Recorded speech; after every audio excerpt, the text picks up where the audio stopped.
ओम नमो भगवते वासुदेवाय ओम नमो भगवते वासुदेवाय ओम नमो भगवते वासुदेवाय श्रीमद् भागवतम ஆறாவது ஸ்கந்தம் 14வது அத்தியாயம். நம்ம வந்து 8 ஸ்லோகங்கள் முடிச்சாச்சு. இன்னைக்கு மீதி இருக்கிற ஸ்லோகங்கள் ஃபுல்லா முடிக்க முடியாது, நிறைய இருக்கு. 35 ஸ்லோகம் வரையும் பார்க்கலாம். ஸோ பரீட்சித் மகாராஜ் வந்து சுகதேவர்கிட்ட என்ன கேட்கிறாரு அப்படின்னா, விருத்தாசூரன் ஸோ ஒரு அசுரனா பிறந்தா அவங்களுக்கு எப்படி பக்தி வந்தது அப்படின்ட்டு அவர் வந்து கேள்வி கேட்கிறார். அதற்காக விருத்தாசூரனுடைய முன் ஜென்மம் என்னவா இருந்தது அப்படின்ட்டு அவர் வந்து சொல்ல ஆரம்பிக்கிறாரு. ஆக்சுவலா சுகதேவர் என்ன சொல்றாரு அப்படின்னா, இந்த வரலாறை வந்து நான் வந்து வியாசதேவர் அவர் வாயால சொல்லி நான் கேட்டிருக்கேன். அதே போல நாரதர், தேவலர் அப்படின்ட்டு இந்த ரிஷிகள் எல்லாம் சொல்லி நான் வந்து கேட்டிருக்கேன். ஸோ அதை நான் உனக்கு சொல்றேன்னுட்டு இப்போ வந்து சொல்ல ஆரம்பிக்கிறாரு. ஓ பரீட்சித் மகாராஜனே, சூரசேனா அப்படின்ற ஒரு தேசம் இருக்கு. அந்த தேசத்துல யார் ஆண்டு வந்தது அப்படின்னா சித்திரகேது அப்படின்ற ஒரு ராஜா வந்து ஆண்டு வந்தார். ஸோ அவருடைய பூமி ஆகட்டும், அவருடைய வாழ்க்கை ஆகட்டும், அனைத்துமே வந்து ரொம்ப சிறப்பா இருந்தது. ரொம்ப நல்லா ஷேப்பாக இருந்தது. எது ஒன்றாலும் உற்பத்தி செய்யக்கூடிய அளவுக்கு அங்க வந்து ரொம்ப நல்லா இருந்தது. ஸோ சித்திரகேது என்ன பண்றாரு அப்படின்னா, அவர் வந்து ஒரு மனைவி திருமணம் செஞ்சார். திருமணம் செஞ்ச உடனே மனைவிக்கு குழந்தை இல்லை. சரின்ட்டு 2வது திருமணம் செஞ்சார். அவங்களும் குழந்தை இல்லை. 3வது திருமணம் செஞ்சார். 4வது திருமணம் செஞ்சார். இப்படியே 10 திருமணம் ஆச்சு, 100 திருமணம் ஆச்சு, 1,00,000 திருமணம் ஆச்சு, 10 லட்சம் ஆச்சு. ஆனா யாருக்குமே குழந்தை இல்லை. கடைசியில இப்ப எத்தனை மனைவிகள், எத்தனை பேரை திருமணம் செஞ்சு வச்சிருக்காரு அப்படின்னா 1 கோடி பேரை திருமணம் செஞ்சு வச்சிருக்காரு. ஸோ 1 கோடி மனைவிகளை திருமணம் செஞ்சும் அவருக்கு குழந்தை பாக்கியம் கிடையாது. ஸோ எந்த மனைவிக்கும் குழந்தையே பிறக்கல. துரதிருஷ்டவசமாக எல்லா மனைவிகளும் மலடியாக தான் இருந்தாங்க. இப்படி லட்சக்கணக்கான கோடிக்கணக்கான மனைவிகள் இருந்தும் சித்திரகேது எப்படி இருந்தார் அப்படின்னா, அவருடைய உருவம் ரொம்ப அழகிய தேகமாக இருந்தது. ஸோ ரொம்ப பெருந்தன்மை உடையவராக அவர் வந்து இருந்தார். ரொம்ப இளமையாக இருந்தாரு. உயர்குடியில பிறந்தவர். அவரு பூரண கல்வி இருந்தது, செல்வமும் ஐஸ்வர்யமும் நிறைஞ்சு இருந்தது அவர்கிட்ட. ஸோ இவ்வளவு சொத்துக்கள் பெற்று இருந்தும், இவ்வளவு சொத்துக்கள் இருந்தும் என்ன இல்லாம போச்சு, அவருக்கு மகன் இல்லை. ஸோ மகன் இல்லாத காரணத்தால அவரோட வாழ்க்கை வந்து ரொம்ப கவலையா இருந்தது. அதே போல அவருடைய ராணிகள் எல்லாம் எப்படி இருந்தாங்க அப்படின்னா, ஆக்சுவலா ஒரு பழமொழி இருக்கு. என்ன அப்படின்னா, புத்திரஹீனம் கிரகம் சூன்யம். ஸோ மகன் இல்லை என்றால் கிரகமும் என்ன சூன்யமாக இருக்கும். ஸோ இவ்வளவு ஐஸ்வர்யங்கள் இருந்தும் மகன் இல்லைன்ற அந்த ஒரு காரணத்தால எப்படி இருந்தது, சூன்யமாக இருந்தது. ஸோ முக்கியமாக ஒருத்தருக்கு வந்து, அதாவது இவர் எப்படி இருக்காரு, முதல்ல இவர் உயர்குடியில பிறந்திருக்காரு. நிறைய ஐஸ்வர்யங்கள் இருக்கு, எக்கச்சக்க செல்வங்கள், கல்வி, அழகு, இளமை அனைத்தும் இருக்கு. அதே போல 1 கோடி மனைவிகளும் இருக்காங்க. ஆனாலும் இவங்களுக்கு என்ன இல்லை, குழந்தை இல்லை. அதே போல அவங்க மனைவிகள் எல்லாம் எப்படி இருக்காங்க தெரியுங்களா, அவங்களுடைய மனைவிகளும் அவங்களுடைய முகங்கள் எல்லாம் அவ்வளவு அழகாக இருக்கு. அவங்களுடைய கண்கள்லாம் அவ்வளவு கவர்ச்சிகரமான கண்களாக இருக்கு. ஸோ சகல ஐஸ்வர்யம் பொருந்தியவங்களாக இருக்காங்க. அதாவது சாமுதிரிகா லட்சணம்னு சொல்லுவா இல்லையா, ஸோ அது போல அனைத்து லட்சணம் பொருந்திய மனைவிகளாக இருக்கிறார்கள். ஸோ இருப்பினும் அவங்களுடைய வாழ்க்கையில சந்தோஷம் கிடையாது. காரணம் அவங்களுக்கு குழந்தை இல்லை அப்படின்ற ஒரே ஒரு குறைதான். ஸோ எல்லாரும் இப்படி நிம்மதி இல்லாம கஷ்டப்பட்டுட்டு இருக்காங்க. அந்த நேரத்துல, அந்த சமயத்துல அந்த தேசத்துக்கு யார் வராங்க அப்படின்னா, அந்த ராஜ்யத்துக்கு, அந்த அரண்மனைக்குள்ள யார் வராங்க அப்படின்னா, அங்கிர முனி வந்து வராரு. சரி, வந்து ரொம்ப சக்தி வாய்ந்த முனி. பிரம்மாவுடைய ஒவ்வொரு அங்கத்திலிருந்து ஒவ்வொரு ரிஷிகள் பிறப்பாங்கன்னு பாப்பீங்க. ஸோ அதுல இருந்து ஒரு ரிஷி தான் இவரும். ஸோ அப்படிப்பட்ட அங்கிர ரிஷி இங்க வந்து சித்திரகேது மகாராஜனுடைய அரண்மனைக்கு வர்றாரு. சோ சித்திரகேது அவரை பார்த்த உடனே டக்குன்னு சிம்மாசனத்திலிருந்து எழுந்திருச்சு அவர் வணக்கம் தெரிவிச்சு அவருக்கு தண்டவத் பிரணாமம் பண்ணி அவரை ஒரு நல்ல சிம்மாசனத்துல உட்கார வச்சு அவருக்கு பாத பூஜை செஞ்சு சோ அதுக்கப்புறம் அவருக்கு குடிக்க நீர் கொடுத்து உணவு கொடுத்து அவருக்கு அனைத்து சேவையும் அவர் வந்து பண்றாரு. அவ்வளவு சிறந்த சேவையை அவர் வந்து பண்றாரு. சோ ரிஷி வந்து ரொம்ப ஆனந்தம் அடைகிறாரு. ஏன்னா அந்த ரிஷி பாக்குறாரு சித்திரகேது எப்படி இருக்காங்க அப்படின்னு. அதாவது சில பேர் வந்து மனசுல ஒண்ணு நினைச்சுட்டு இருப்பா, வெளியே ஒண்ணு பண்ணுவா இல்லையா? ஆனா ரிஷி பாக்குறாரு சித்திரகேதுவுடைய மனசாகட்டும் புலன்கள் ஆகட்டும் ரொம்ப சிரேஷ்டமாக இருக்கு, ரொம்ப சிறந்தவராக இருக்காரு. சோ அதே போல முனிவருடைய பாதங்களை அப்படி அதாவது பாத பூஜை செஞ்சு அந்த அவருடைய பாதத்தை பிடிச்சு விட்டு அவருக்கு அவ்வளவு சேவை பண்றாரு. சோ சித்திரகேது அவ்வளவு அடக்கத்தோட பேசுறாரு. அப்படி சேவை செஞ்சு அவரோட அடக்கத்தோட பேசும்போதே அந்த முனிவருக்கு ரொம்ப சந்தோஷமா இருக்கு. இப்ப வந்து அந்த அங்கிர முனி வந்து பேச ஆரம்பிக்கிறார். என்ன பேசுறாருன்னா, இவர் வந்து அனைத்து ஐஸ்வர்யம் இருக்கு, ஆனாலும் முகத்தை பார்க்கும்போது என்ன இருக்கு, ஏதோ ஒரு கவலை தெரியுது. அந்த ராஜாவுடைய முகத்துல என்ன தெரியுது, ஒரு கவலை இருக்கு. ஏன்னா அகத்தின் அழகு முகத்தில் தெரியும் சொல்லுவாங்க இல்லையா? அது போல ராஜாவுடைய முகத்துல ஏதோ ஒரு கவலை தெரியுது. அதனால இப்ப வந்து ரிஷி அங்கிர முனி வந்து பேச ஆரம்பிக்கிறாரு. என்ன பேசுறாரு அப்படின்னா,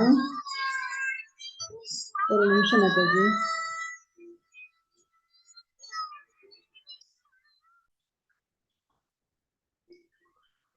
கிருஷ்ணா. சோ மாமுனிவரான அங்கிர முனி வந்து என்ன சொல்றாரு அப்படின்னா, உங்களுடைய உடலும் மனசு அதே போல உங்களுடைய அரச குடும்பம் பரிவாரம் எல்லாம் நல்லா இருக்கீங்களா? எல்லாரும் மற்றவங்களை பார்த்த உடனே என்ன கேட்போம், நல்லா இருக்கீங்களா அப்படின்னு கேட்போம் இல்லையா? சோ அது போல இவர் என்ன கேட்கிற, உங்களுடைய மனசு உங்களோட உடம்பு உங்க குடும்பம் பரிவாரம் எல்லாம் நல்லா இருக்கா? முக்கியமா ஒவ்வொருத்தருக்கும் 7 குணாதிசயங்கள், அதாவது என்ன, பௌதிக சக்தி, அகங்காரம், 5 புலன் பொருட்கள். சோ இதெல்லாம் ரொம்ப முக்கியம். எப்படி இது முக்கியமோ அது போல அரசனுக்கு 7 மூலப்பொருட்கள் தேவையானது. அது என்னென்ன அப்படின்னா, அதாவது அரசன் வந்து நல்ல ஆட்சி பண்ணணும் அப்படின்னா அவனுக்கு இந்த 7 வந்து சிறப்பா இருந்தாதான் அவனால நல்ல ஆட்சி பண்ண முடியும், ரொம்ப சந்தோஷமா வாழவும் முடியும். அதாவது உனக்கு உபதேசிக்கக்கூடிய உன்னுடைய குரு, உன்னுடைய மந்திரிகள், ராஜ்யம், கோட்டை, பொக்கிஷம், அரச குடும்பம், நண்பர்கள், இந்த 7 விஷயங்கள் உனக்கு நல்லா இருக்கா? ஏன்னா அவங்க நல்லா இருந்தாதான் உன்னோட வாழ்க்கையும் நல்லா இருக்கும். ஏன்னா அவங்கெல்லாம் உனக்கு வந்து ஒத்துழைச்சு இருந்தாதான் உன்னுடைய ராஜாங்கம் நல்லா இருக்கும். ஏன்னா நீ வந்து அரசன் இல்லையா? சோ உன்னுடைய கூட இருக்கிறவங்க எல்லாம் நல்லா இருந்தா நீ சந்தோஷமா இருக்க முடியும். இவ தளபதியில இருந்து மந்திரியில இருந்து எல்லாரும் நல்லா அவங்கவுங்க கடமைகளை கரெக்டா பர்ஃபெக்டா பண்ணணும் இல்லையா? அததான் அவர் வந்து சொல்லிட்டு இருக்காரு. அதே போல நீ சொல்ற உத்தரவுகளை அவன் எல்லாரும் பின்பற்றுறாங்களா? உன்னால எல்லாரும் வந்து சந்தோஷமா இருக்காங்களா? அவங்கள நீ நல்லா பாத்துக்கிறியா? அவங்க நல்லா நடந்துக்கிறாங்களா? அப்படின்ட்டு எல்லா விஷயங்களையும் அவர் வந்து கேட்கிறார். அதே போல உன்னுடைய மனைவிகள் நல்லா இருக்காங்களா? உன்னுடைய காரியதரிசிகள், சேவை பண்ணக்கூடிய சேவகர்கள் நல்லா இருக்காங்களா? சோ அப்புறம் வந்து வாசனை திரவியங்கள், எண்ணெய் விற்கும் வாணிகர்கள், அந்த வாணிபம் செய்யக்கூடியவங்க அவங்க எல்லாம் நல்லா இருக்காங்களா? சோ நீங்க சொல்ற பிரகாரம் அவங்க எல்லாம் நடந்துக்கிறாங்களா? உங்களுடைய மந்திரிகள் ஆகட்டும், அரண்மனை வாசிகள் ஆகட்டும், மாகாண அதிகாரிகள் ஆகட்டும், அதாவது ஒவ்வொரு மாகாணம் இருக்கு இல்லையா, டிஸ்ட்ரிக்ட் போல, சோ அது போல ஒவ்வொரு மாகாண அதிகாரிகள் ஆகட்டும், உமது மகன்கள் ஆகட்டும், உன்னை சார்ந்து இருக்க எல்லாரும் வந்து நீ சொல்றத கேக்குறாங்களா? உங்களுக்கு கீழ்ப்படிஞ்சு நடக்கிறாங்களா? உங்களுக்கு வந்து ஒத்துழைச்சு இருக்காங்களா அப்படின்ற வந்து கேட்கிறார். சோ அரசருடைய மனம் முழு கட்டுப்பாட்டுல இருக்கா? அரச அங்கத்தினர்கள், அரசாங்க அதிகாரிகள், ஏன்னா எல்லாரும் நல்லா இருக்கணும் இல்லையா? எல்லாம் இருக்கணும். அதே போல ராஜா சொல்றது கீழ்ப்படித்து நடக்கணும். ஏன்னா இப்ப ஒரு மாகாணத்துல இருக்கக்கூடிய தலைவர்ல இருந்து எல்லாருமே என் கீழே இருக்கக்கூடிய சேவகர்கள் தெரியும், எல்லாருமே வந்து உனக்கு கீழ்ப்படிஞ்சு நடக்கிறாங்க, நீ சொல்றதெல்லாம் கேட்கறாங்களா அப்படின்ட்டு அவர் வந்து கேட்டுட்டு இருக்காரு. ஆனாலும் எல்லாம் இருந்தும் உன்னுடைய மனசு மகிழ்ச்சி இல்லாம இருக்கேப்பா. ஏன்னா உன் முகத்துல அது தெரியுதே. ஏன்னா நீ வந்து ஏதோ லட்சியத்தை அடைஞ்சவனை போல காணப்படல. அதுக்கு காரணம் என்ன? நீ ஏதாவது காரணமா? இல்ல மற்றவர்கள் ஏதாவது ஒண்ணு பண்ணிட்டாங்களா? ஏன்னா உன் முகத்துல எப்படி இருக்கு? கவலைகள், ஆழ்ந்த கவலை ஏதோ இருக்கு. எதுக்கு இப்படி கவலைப்படுற அப்படின்ட்டு அவர் வந்து கேட்கிறாரு. ஆக்சுவலா மாமுனிவர் வந்து அனைத்தையும் அறிந்தவர் தான். இருந்தாலும் அரசனோட வாயால அதை வந்து கேட்கணும்னு அவர் வந்து விருப்பப்படுறார். ஆனா இப்ப அவருக்கு மகன் இல்லைன்னு அவருக்கு தெரியும். தெரிஞ்சும் அவர் வந்து அவரே சொல்லட்டுமே. அவர் எந்த காரணத்துக்காக இப்ப குழந்தை வேணும்? ஒவ்வொருத்தருக்கும் ஒரு காரணத்துக்காக மகன் வேணும். இப்ப உங்களை வந்து ஒரு கேள்வி கேட்கிறேன், அதற்கான விடையை நீங்க சொல்லுங்க. அதுக்கப்புறம் நான் வந்து கிளாஸை கண்டினியூ பண்ணுறேன். ஓகேங்களா? என்ன கேள்வி அப்படின்னா, ஹரே கிருஷ்ணா. சித்திரகேது, உன் மனசு வந்து மகிழ்ச்சியா இல்லையே சித்திரகேது, நீ ஏன் ஏதோ கவலையோடு இருக்க? ஏன்னா உன் முகமே அதை வந்து காட்டி கொடுக்குது அப்படின்ட்டு அந்த ரிஷி வந்து சொல்ல ஆரம்பிக்கிறார். ஏன்னா அங்கிர முனி வந்து அனைத்தும் தெரிஞ்சவர் தான். ஆனாலும் சித்திரகேது வாயால அத கேட்கணும்னு அவர் வந்து விருப்பப்பட்டார். ஏன்னா ஒருத்தருடைய முகத்தை பார்க்கும் போதே, ஏன்னா ரிஷிகள்லாம் ஞானிகள் இல்லையா, அது இவர் வந்து பிரம்மாவுடைய மகன். அதனால அந்த சாதுவால அவரை பார்த்த உடனே யாராவது கண்டுபிடிச்சிட முடிஞ்சது. ஆனாலும் அவர் வந்து எந்த காரணத்துக்காக இவர் வந்து மகன் இல்லைன்னு எதிர்பார்க்கிறாருன்னு அந்த காரணம் தெரிஞ்சுக்கிறதுக்காக அவர் வந்து உனக்கு என்ன கவலைன்னு அவர் வந்து கேட்கிறார். சோ அப்ப வந்து சித்திரகேது வந்து சொல்ல ஆரம்பிக்கிறார், ஓ சக்தி வாய்ந்த அங்கிர முனிவரே, அதாவது தவம், ஞானம், உன்னத சமாதி அப்படின்ட்டு அனைத்தையும் பற்றி உங்களுக்கு வந்து தெரியும். சோ எல்லாமே, ஏன்னா நீங்க வந்து பரிபூர்ணமான யோகி. சோ ஒவ்வொரு ஆத்மாக்குள்ளேயும் மனசுக்குள்ள என்ன இருக்கு, வெளியே என்ன இருக்குன்னு எல்லாத்தையும் உங்களால தெரிஞ்சுக்க முடியும். ஏன்னா நாங்கெல்லாம் பந்தப்பட்ட ஆத்மாக்கள், எங்கள் பார்த்த உடனே உங்களால தெரிஞ்சுக்க முடியும். ஆனால் நீங்க வந்து என் வாயால நான் சொல்லணும்னு நீங்க நினைக்கிறீங்க, அதான் நான் வந்து சொல்றேன். நான் வந்து எதுக்காக கவலையோட இருக்கிறேன் அப்படின்னா, நீங்க இப்படி கேட்டதுனால சொல்றேன். அதாவது ஒருத்தன் வந்து ரொம்ப பசியோட இருக்கான், ரொம்ப தாகத்தோட இருக்கான். ஸோ இப்ப ஒரு எக்ஸாம்பிள் சொல்றேன். ஒரு 3 நாள் பசி, தாகம், எதுவுமே உணவே கிடைக்கல, தண்ணியும் கிடைக்கல. 3 நாள் அவன் வந்து உணவில்லாம, தண்ணி இல்லாம இருக்கான்னா, அவன் எப்படி இருப்பான்? எங்கேயாவது கொஞ்சம் உணவு கிடைக்காதா, கொஞ்சம் தண்ணி கிடைக்காதா, அப்படி ஏங்கிட்டு இருப்பான். ஸோ அப்படியாப்பட்டவன ஒரு நல்ல மலர் மாலை போட்டு அவனுக்கு சந்தன அலங்காரம் எல்லாம் பண்ணி அவன் வந்து அப்படியே ஊர்வலமா விட்டுட்டு போய் ஒரு பெரிய நல்ல சிம்மாசனத்தை, தங்க சிம்மாசனத்துல உட்கார வச்சாலும் அவன் சந்தோஷமா இருப்பானா? கிடையாது, கிடையவே கிடையாது. சோ முக்கியமா என்ன அப்படின்னா, இததான் அவர் வந்து சொல்லிட்டு இருப்பாரு. ஒரு பசியோட தாகத்தோட கஷ்டப்படுறவனுக்கு வந்து தேவையான விஷயம் இல்ல, உணவும் தண்ணியும் தான். அது இல்லாம வெறும் மலர் மாலை போட்டு சந்தனம் எல்லாம் தடவி அவனை சந்தோஷப்படுத்தினாலும் அவன் சந்தோஷம் அடைய மாட்டான். ஏன்னா அவனுக்கு தேவை என்ன? அங்க உணவும் நீரும் தான். அது போல எனக்கு இவ்வளவு ஐஸ்வர்யம் இருந்தாலும் என்னால சந்தோஷமா இருக்க முடியல. காரணம் என்ன அப்படின்னா, எனக்கு மகன் இல்லை.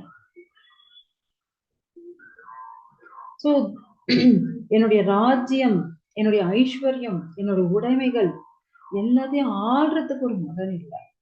அதே போல என்னுடைய சந்ததிகள், ஏன்னா என்னுடைய முன்னோர்கள் இருக்காங்க இல்லையா, சோ அவங்க வந்து நரகத்துல இருக்காங்களோ, பித்ருலோகத்துல இருக்கோ, அவங்களுக்கெல்லாம் பிண்ட பிரதானம் கொடுக்கும். சோ அந்த பிண்ட பிரதானம் வைக்கிறதுக்கும் அந்த கிரியைகள் எல்லாம் பண்றதுக்கும் என்ன வேணும்? ஒரு மகன் வேணும். அவங்க பித்ருலோகத்துல இருக்காங்களா, நரக லோகத்துல இருக்காங்களா, தெரியாது. சோ அவங்க எல்லாரையும் விடுவிக்கிறதுக்கு ஒரு மகன் வேணும் இல்லையா? சோ இது வந்து ஒரு நல்ல காரணமாக இருக்கு இல்லையா, மகன் வேணும் அப்படின்ட்டு. சோ அதுக்காக அவர் வந்து சொல்றாரு. சோ இப்படி அவருடைய வேண்டுகோள் சித்திரகேது சொல்லக்கூடிய அந்த காரணம் ரொம்ப நல்லா இருக்கு. அதனாலதான் பிரம்மாவுடைய மானசீக புத்திரரான அங்கிரமுனி என்ன பண்றாரு, மிகுந்த கருணையோட, ஏன்னா அவருக்கு அவ்வளவு சக்தி வாய்ந்தவர். சோ அதனால அவர் மிக கருணையோட அவர் என்ன பண்றாரு, ஒரு யாகம் பண்ண ஆரம்பிக்கிறார். சித்திரகேதுக்காக ஒரு யாகம் பண்றாரு. அதுல இருந்து அந்த யாக குண்டத்திலிருந்து யாக அக்னியிலிருந்து வெஷ்டா அப்படின்ற ஒரு தேவதை வெளியே வராங்க. சோ அவங்க வந்து என்ன ஒரு ஸ்வீட் சர்க்கரை பொங்கல் வந்து கொடுக்குறாங்க. சோ இத வந்து தன்னுடைய மனைவிக்கு கொடுப்ப அவன் வந்து அவளுக்கு குழந்தை பிறக்கும் அப்படின்ட்டு. சோ உடனே இந்த சித்திரகேது என்ன பண்றாரு அப்படின்னா, அந்த பிரசாதத்தை, ஏன்னா மாமுனிவரான அங்கிரர் செய்த யாகம். சோ சித்திரகேதுக்கு என்ன லட்சக்கணக்கான, அதாவது 1 கோடி மனைவிகள் இருக்காங்க. அதுல மூத்தவள் யாரு அப்படின்னா, அவதான் என்ன அப்படின்னா ஜேஷ்டா. ஜேஷ்டா என்ன, மூத்தவள். ஜேஷ்டான மூத்தவள், சிரேஷ்டான சிறந்தவள். சோ அப்படியாப்பட்ட மனைவி ஜேஷ்டா அண்ட் சிரேஷ்டா, மூத்தவள் அண்ட் சிறந்தவள் யாரு அப்படின்னா கிருதத்யுதி. அவள் பெயர் என்ன, கிருதத்யுதி. சோ இந்த கிருதத்யுதிக்கு அந்த அதாவது அந்த சர்க்கரை பொங்கல் அவர் வந்து கொடுக்கிறார். சோ இப்படி மாமுனிவர் வந்து இதெல்லாம் பார்த்துட்டு உடனே அரசருக்கு, ஓ சிறந்த அரசனே, உனக்கு ஒரு மகன் பிறப்பான், உன்னுடைய மகிழ்ச்சிக்கும் உன்னுடைய துன்பத்துக்கும் அவன் தான் காரணமாக இருக்கான் அப்படின்னு சொல்லிட்டு அங்க இருந்து அவர் வந்து போயிடுறாரு. ஆனா இப்ப இங்கே ஒரு ஹிண்ட் வச்சுடுறாரு அவர், உன்னுடைய மகிழ்ச்சிக்கும் உன்னுடைய துன்பத்துக்கும் அவன் தான் காரணமா இருக்கான். சோ மகிழ்ச்சினா என்ன, இப்ப குழந்தை பிறந்தா நான் மகிழ்ச்சி அடைஞ்சிருவான். துன்பம் சொல்லிட்டாரு அப்படின்னா துன்பம்னா என்ன, வந்து கெட்ட நடத்தைக்கு போயிடுவானோ, இல்ல தப்பான விஷயங்கள் பண்ணுவானோ, இல்ல பக்தன் இல்லாம போயிடுவானோ, நம்ம சொல்ற பேச்ச கேட்க மாட்டானோ, பரவாயில்ல முதல்ல அவங்க மகன் பிறந்துட்டா போதும் அப்படின்னு இவர் நினைச்சுட்டார். அவரா சொல்லிட்டு ஆசீர்வாதம் பண்ணிட்டு அங்கிருந்து போயாச்சு அங்கிருந்து. ஆனா இவர் என்ன நினைக்கிறாரு, இப்ப பாருங்க, நார்மலா ஒருத்தருக்கு கண் இருக்கு, ஆனா அதுல அந்த பார்வை இல்லை அப்படின்னா அந்த இருக்கிறது வேஸ்ட் தான். அது தெரியல இவருக்கு. மகன் பிறந்தா போதும், அவன் எப்படியா பட்டவனா இருந்தாலும் பரவாயில்ல, இப்ப எனக்கு மகன் வேணும், அவ்வளவுதான் அவர் நினைச்சது அதுதான். சோ அது போல எப்படி வந்து சிவன் கிட்ட இருந்து அந்த கார்த்திகை பெண்கள் வந்து கார்த்திகேயனை பெற்றெடுத்தார்களோ, அது போல இந்த சித்திரகேது உடைய மனைவி கிருதத்யுதி என்ன பண்றா, அந்த அங்கிரமுனி செய்த அந்த யாக உணவை சாப்பிட்டுட்டு இவங்க 2 பேருக்கு என்ன ஆகுது, ஒன்னா இருந்ததுனால இவங்க வந்து கர்ப்பம் தெரிக்கிறாங்க. இவங்க வந்து கர்ப்பம் அடைஞ்சிடுறாங்க. எப்படி அப்படின்னா, கர்ப்பம் அடைஞ்சதுக்கு அப்புறம் எப்படி வந்து அமாவாசையில இருந்து பௌர்ணமி வரும்போது எப்படி நிலா வந்து பெருசாயிண்டே போகணும், வளர்ந்துட்டே போகணும்னா, அதே போல இந்த சித்திரகேது மனைவி இருக்கா இல்லையா கிருதத்யுதி, அந்த கிருதத்யுதியுடைய கர்ப்பம் வந்து அவ்வளவு அழகா வளர்ந்துட்டே போச்சான். சோ வளர்ந்துட்டே போனதுக்கு அப்புறம் அதுக்கப்புறம் 10 மாசத்துல அவங்களுக்கு ஒரு மகன் பிறகு. சோ இந்த மகன் பிறந்த செய்தியை கேட்டுட்டு அந்த சூரசேனா தேசத்தில் இருக்கக்கூடிய அனைத்து மக்களும் ரொம்ப சந்தோஷம் அடைஞ்சாங்க. சித்திரகேது அப்படி ஒரு ஆனந்தத்தை அடைஞ்சாரு. சோ உடனே அவர் என்ன பண்ணாரு, தன்னை தூய்மை, அதாவது குளிச்சுட்டு திரும்ப தூய்மை செஞ்சுண்டு, அது வந்து நிறைய ஆபரணங்கள் அலங்காரங்கள்லாம் செஞ்சுண்டு, குழந்தைய போய் பார்த்து அந்த குழந்தைக்கு ஆசீர்வாதம் பண்றதுக்காக அந்த பிறப்பு சடங்குகள் எல்லாம் பண்ணுவோம் இல்லையா. சோ அதனால பிராமணர்கள் எல்லாம் அழைச்சு அந்த பிராமணர்களுக்கு என்ன பண்ணாரு அப்படின்னா தானங்களை கொடுத்தாரு. சோ என்னென்ன தானங்கள் அந்த பிராமணர்களுக்கு கொடுத்தாரு அப்படின்னா, தங்க காசுகள், வெள்ளி காசுகள், ஆடைகள், ஆபரணங்கள், கிராமங்கள், குதிரைகள், யானைகள், சோ அப்புறம் 60 கோடி பசுக்கள், இப்படி அனைத்தையும் தானம் கொடுத்தாராம். எப்படி வந்து பூமியில வந்து மேகங்கள் எப்படி மழை கொட்டும், ஓ இங்க வந்து பணக்காரன் இருக்கான் இங்க வந்து மழை கொட்டணும், இங்க ஏழை இருக்கான் இவனுக்கு மழை கொடுக்க கூடாது அப்படின்னு எந்த ஒரு பாகுபாடும் இல்லாமல் மேகங்கள் பூமியில எப்படி மழை பொழியுதோ அது போல இந்த அரசன் சித்திரகேது என்ன பண்ணான், பிராமணர்கள் அனைவருக்கும் இப்படி தானங்களை வாரி வழங்கினார். ஏன்னா அந்த குழந்தைக்கு நிறைய புகழ் வரணும், செல்வ செழிப்பு வரணும், ஆயுள் நல்லா இருக்கணும் அப்படின்னுட்டு குழந்தை பேர்ல இவங்க என்ன பண்றாங்க, இவ்வளவு தான தர்மங்களை செஞ்சார். இதுக்கப்புறம் என்ன நடக்குது அப்படின்ட்டு நம்ம நாளைக்கு பார்க்கலாம். அதுக்கு ரொம்ப டைம் ஆச்சு. ஹரே கிருஷ்ணன். ஏதாவது சந்தேகம் இருந்தா கேட்கலாம்.